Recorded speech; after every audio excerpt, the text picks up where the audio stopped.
Hola, hoy vamos a meternos de lleno en las ideas de Javier Milei sobre la pandemia. Vamos a usar una conferencia que dio basada en su libro Pandenomics.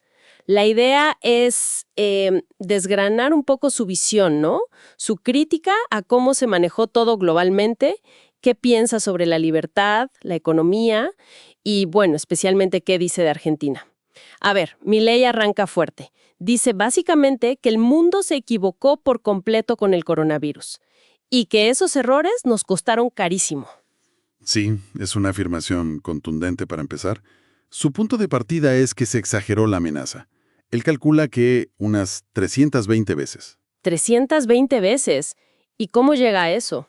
Bueno, compara las muertes que él estimaba por COVID en ese momento, unas 500,000 dice, con los 60 millones que mueren anualmente por otras causas. Y sobre todo lo compara con la gripe española. Esa sí fue masiva. Claro, la gripe española fue terrible, afectó a 1/3 del planeta. Exacto. Y él dice que si ajustamos por población actual, sería como 155 millones de muertes hoy. Entonces, 500,000 versus 155 millones, la diferencia es enorme. Entiendo. O sea, él plantea que la escala del peligro inicial se magnificó muchísimo. Justamente. Y ahí conecta esa supuesta sobreestimación con las medidas que se tomaron después. Cita a economistas como Robert Barrow, que estudió otras pandemias. Barrow encontró que la gripe española bajó el PBI per cápita un 6 o 7%. Que ya es bastante. Sí, claro. Pero Milei dice que las cuarentenas salvajes, como las llama él, impulsadas por la OMS y demás, causaron un daño económico similar. Y recuerda cómo el FMI cambió sus proyecciones, de esperar un crecimiento mundial de más 3.5% a una caída de menos 3.5%. Una caída brutal, pero según Milei, por una causa mucho menos letal que la gripe española. Esa es su línea argumental. Y bueno, más allá de la economía, detalla los costos humanos. Habla de datos de la OIT.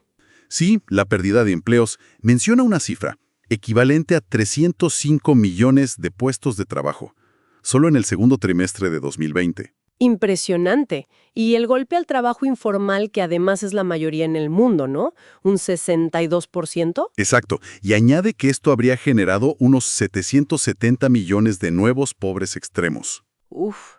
Más los problemas indirectos, como los niños sin vacunas que reportó UNICEF. Todo eso lo usa para reforzar su idea central, que el remedio terminó siendo peor que la enfermedad. Ok, entonces tenemos la crítica económica y sanitaria, pero él le suma otra capa, ¿verdad? Más política. Así es, ahí es donde entra Eren Foucault.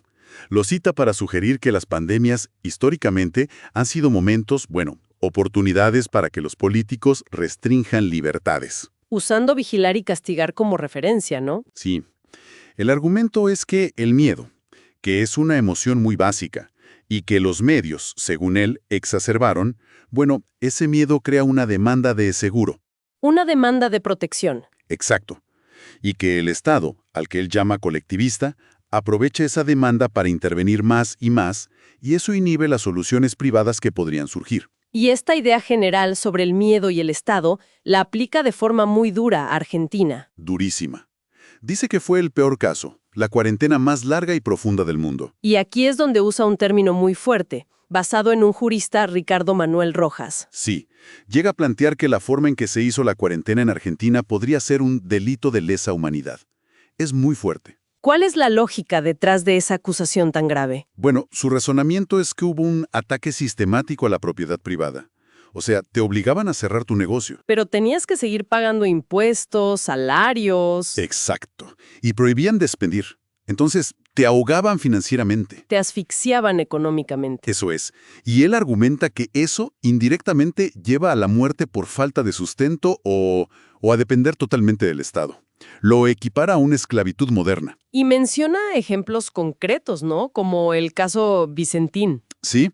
El caso Vicentín lo usa como ejemplo de cómo el gobierno, según él, intervino a una empresa privada usando leyes de la dictadura, violando la Constitución. Y destaca que hubo una reacción popular fuerte defendiendo la propiedad privada. También dice que el gobierno usó la cuarentena para reprimir. políticamente. Sí, que la endurecía justo después de protestas por la libertad económica o contra expropiaciones. Ve un patrón ahí. El panorama que pinta para Argentina es bastante sombrío. Habla de hiperinflación, pobreza masiva. Sí, es muy pesimista en el corto plazo. Pero curiosamente ve una especie de oportunidad en la crisis. ¿Una oportunidad?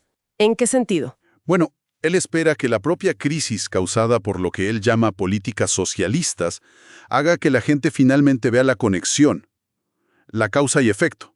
Ah, que la gente diga, esto pasó por estas políticas y rechace ese modelo. Esa es su esperanza, digamos. Entonces, resumiendo un poco, lo que nos presentan estas fuentes es una crítica, radical. Muy radical, sí.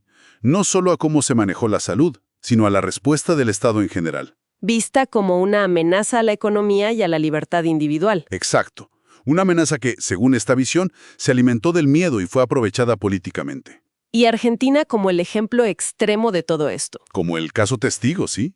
Nos deja pensando, ¿no? En esa tensión que siempre existe. Entre seguridad y libertad.